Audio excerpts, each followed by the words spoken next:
Assalamualaikum warahmatullahi wabarakatuh. Saya ingin kembali menjawab satu pertanyaan terkait dengan pembahasan nafs. Pada pembahasan nafs, kami menjelaskan bahwa kita, sebagaimana kita pahami, dahulu kita berada di alam ruh.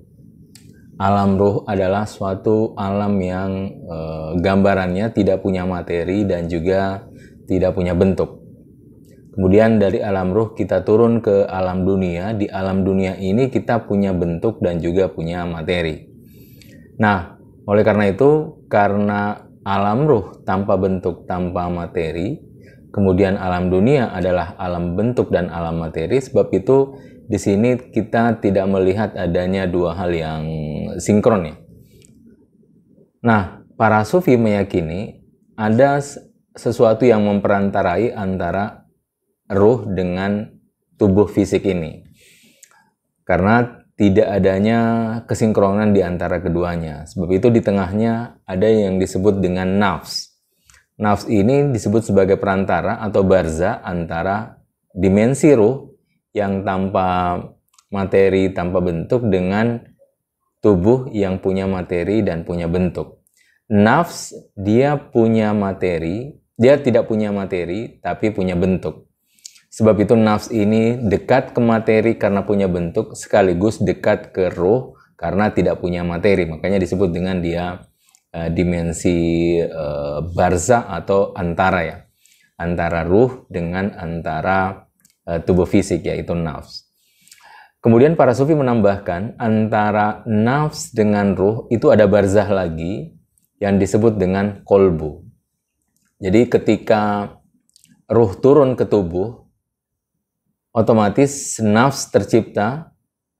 Nah, ketika ruh melekat dengan nafs, tercipta juga yang disebut dengan kolbu. Jadi kolbu ini perantara antara ruh dengan nafs.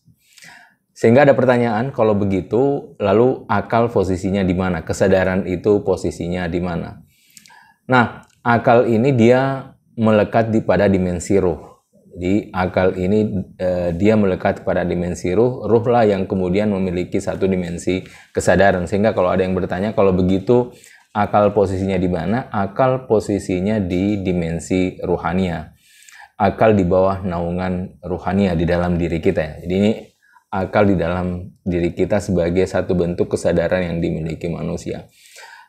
Memang dalam diri kita banyak sekali fakultas yang bermain selain dimensi fisik yang punya, seperti yang kita tahu ada 5 indrawi. Dimensi nafs juga punya indrawi, disebut indrawi batin. Kemudian dia punya potensi yang disebut dengan kuah mutakhayilah, creative imagination. Lalu kemudian di dalamnya ada hati, ada akal, dan seterusnya. Marwan Rubi menyebutkan 7 kota cinta. 7 kota cinta yang telah lalui oleh Attar, dan kita masih terjebak di kota kecil ini. Secara general, ada tingkatan-tingkatan batin di dalam diri kita, dan sebenarnya itu pun yang bisa diungkapkan oleh manusia. Jadi sebenarnya fakultas dalam diri kita ada banyak sekali sebenarnya, cuma sampai saat ini yang bisa diungkapkan oleh para sufi ya sebatas ini. Tapi kalau kita gali lebih dalam adalah tentu akan lebih banyak lagi. Sebagaimana kita lihat di indera saja kan kita menyaksikan ada 5 ya. Indrawi kita ada 5. Tentu di setiap tingkatan itu pasti punya fakultasnya masing-masing.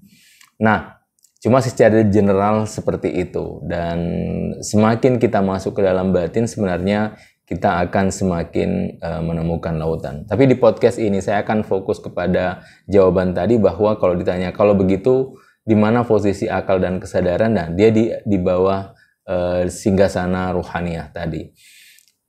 Jadi kalau hati adalah dia barza antara nafs dengan ruh. Nah, akal itu di bawah, dia bersamaan dengan kesadaran di dalam dimensi ruh manusia.